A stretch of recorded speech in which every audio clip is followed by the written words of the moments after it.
I'm noticing that a lot of people who are stewards of humanity and who are healing facilitators and teachers, as a part of this movement, being born here on this planet at this time to support and to bear witness to what's going on, I'm finding a lot of people finding it really difficult to be able to speak authentically and to be able to tap into what's happening at the moment and speak to people from a really grounded and authentic way.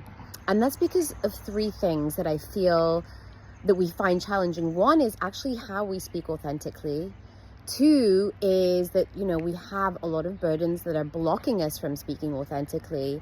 And the third thing is understanding what the difference is between judgment and cosmic and natural law.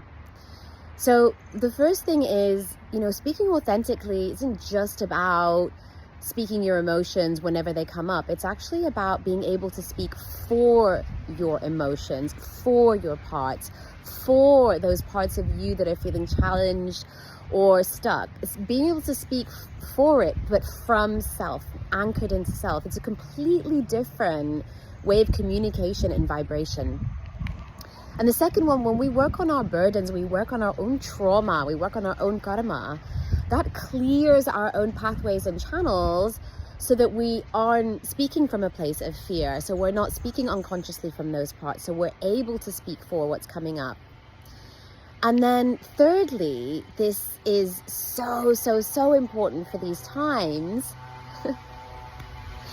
is really being able to hold space at this time requires us to be able to understand the difference between judgment and what is cosmic and natural law. Judgment is what comes from, the parts of us that hold opinions or assumptions about the way that something should be, right or wrong, or this or that.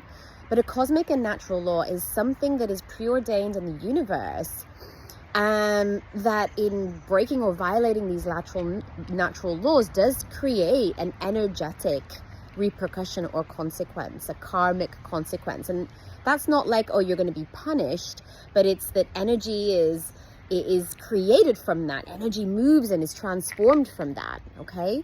And so it is just that some things are now becoming irrelevant and inappropriate behavior rather than right or wrong. And when we're no longer in our own victim consciousness, because we're not governed by our own trauma stories and karmic stories, when we're not led by that and we're not bound by that, and we are speaking self-led, we are speaking for our parts, honoring where our parts are at, from self, and we've cleared enough stuff away to not be in our victim consciousness story, we can in the moment come into that view and vision of what is simply appropriate and not appropriate anymore for where we're at.